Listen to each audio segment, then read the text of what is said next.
പിതാവിൻ്റെയും പുത്രൻ്റെയും പരിശുദ്ധാത്മാവിൻ്റെയും നാമത്തിൽ ആമേൻ. പ്രിയ സഹോദരങ്ങളെ, ഇന്നെനിക്ക് നിങ്ങളോട് പങ്കുവെക്കാനുള്ള വിഷയം ലോക സമാധാനം ക്രൈസ്തവ വീക്ഷണത്തിൽ എന്നതാണ്. ഈ ലോകം ഇന്ന് കലഹങ്ങൾക്കും യുദ്ധങ്ങൾക്കും അസ്വസ്ഥതകൾക്കും നടുവിൽ നിലവിളിക്കുന്നു. രാജ്യങ്ങൾ തമ്മിൽ അതിർത്തികളിൽ ഏറ്റുമുട്ടലുകൾ, ഭവനങ്ങളിൽ ബന്ധങ്ങൾ തകരുന്നു. മനുഷ്യന്റെ ഹൃദയത്തിനുള്ളിൽ ആന്തരികമായ ഒരു അശാന്തി. എവിടെയാണ് സമാധാനം? എന്താണ് യഥാർത്ഥ സമാധാനം? ഈ ചോദ്യങ്ങൾക്ക് ക്രിസ്തുമതം നൽകുന്ന ഉത്തരം അതിഗംഭീരവും അതിഗഹനവുമാണ്. കാരണം ലോകം പറയുന്ന സമാധാനവും ക്രിസ്തു പറയുന്ന സമാധാനവും തമ്മിൽ അടിസ്ഥാനപരമായ വ്യത്യാസമുണ്ട്.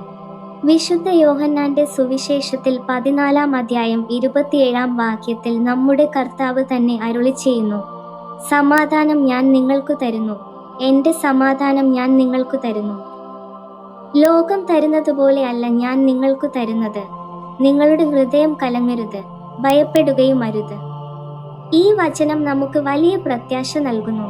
ക്രിസ്തുവിന്റെ സമാധാനം ലോകത്തിന്റെ, രാഷ്ട്രങ്ങളുടെ, സൈന്യങ്ങളുടെ സമാധാനമല്ല. അത് ഹൃദയങ്ങളിൽ വസിക്കുന്ന ദൈവ സാന്നിധ്യമാണ്. അത് ഒരു വ്യക്തിയിൽ തുടങ്ങി ഒരു കുടുംബത്തിലേക്കും ഒരു സമൂഹത്തിലേക്കും ഒടുവിൽ ലോകത്തിലേക്കും വ്യാപിക്കുന്ന അതിശക്തമായ ഒരു പ്രവാഹമാണ്. എന്തുകൊണ്ടാണ് നമുക്ക് ക്രിസ്തുവിന്റെ ഈ സമാധാനം അത്യാവശ്യമായി വേണ്ടത്? ലോകം നൽകുന്ന സമാധാനം എല്ലായ്പ്പോഴും താൽക്കാലികവും കരാറുകളെ ആശ്രയിച്ചുള്ളതും ബാഹ്യശക്തികളാൽ നിലനിൽക്കുന്നതുമാണ്. ഒരു സമാധാന ഉടമ്പടി ഒപ്പുവെക്കുന്നു, പക്ഷെ ആ ഉടമ്പടിക്ക് പിന്നിൽ പലപ്പോഴും പ്രതികാരവും അസൂയയും അടക്കം ചെയ്യപ്പെട്ട വിദ്വേഷവും ഉണ്ടായിരിക്കും. അത് യഥാർത്ഥ സമാധാനമാണോ? ഒരിക്കലുമല്ല. എന്നാൽ ക്രിസ്തു തരുന്ന സമാധാനം കലഹത്തിന്റെ അഭാവം മാത്രമല്ല.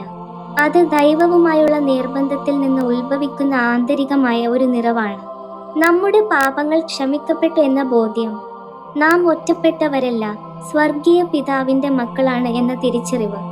ജീവിതത്തിലെ കൊടുങ്കാറ്റുകൾക്ക് നടുവിലും ആ അറിവ് നമ്മെ സമാധാനത്തോടെ നിലനിർത്തുന്നു. എവിടെയാണ് സമാധാനം എന്നും എന്താണ് യഥാർത്ഥ സമാധാനം എന്നും നാം ചിന്തിക്കേണ്ടിയിരിക്കുന്നു.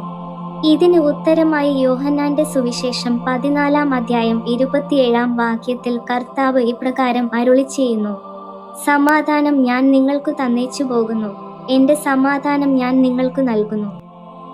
ലോകം നൽകുന്നതുപോലെയല്ല ഞാൻ നിങ്ങൾക്ക് നൽകുന്നത്. നിങ്ങളുടെ ഹൃദയം കലങ്ങരുത്, ഭ്രമിക്കയും അരുത്.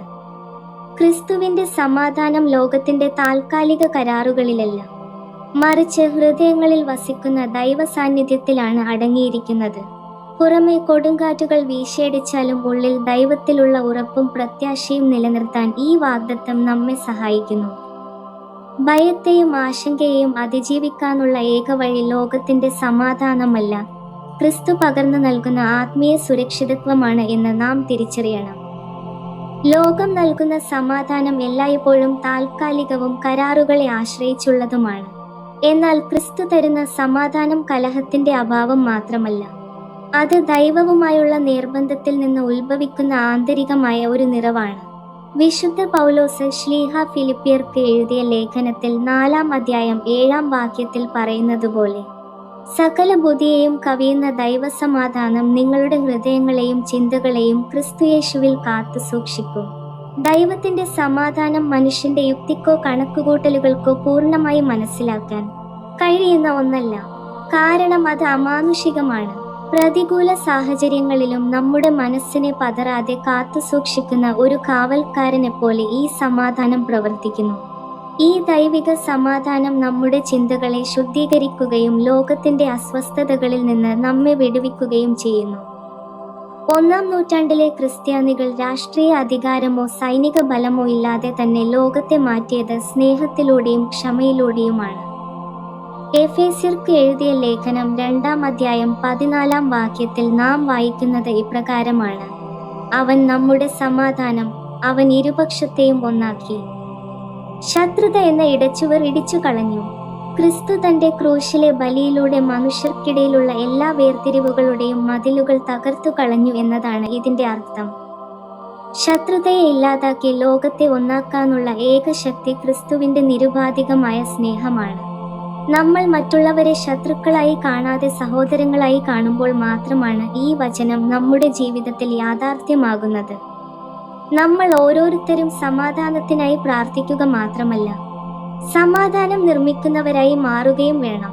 വിശുദ്ധ മത്തായിയുടെ സുവിശേഷം 5-ാം അധ്യായം 9-ാം വാക്യത്തിൽ കർത്താവ് മലമുകളിൽ നടത്തിയ പ്രസംഗത്തിൽ ഇപ്രകാരം പറഞ്ഞു: സമാധാനം ഉണ്ടാക്കുന്നവർ ഭാഗ്യവാന്മാർ, അവർ ദൈവത്തിന്റെ പുത്രന്മാർ എന്ന് വിളിക്കപ്പെടും.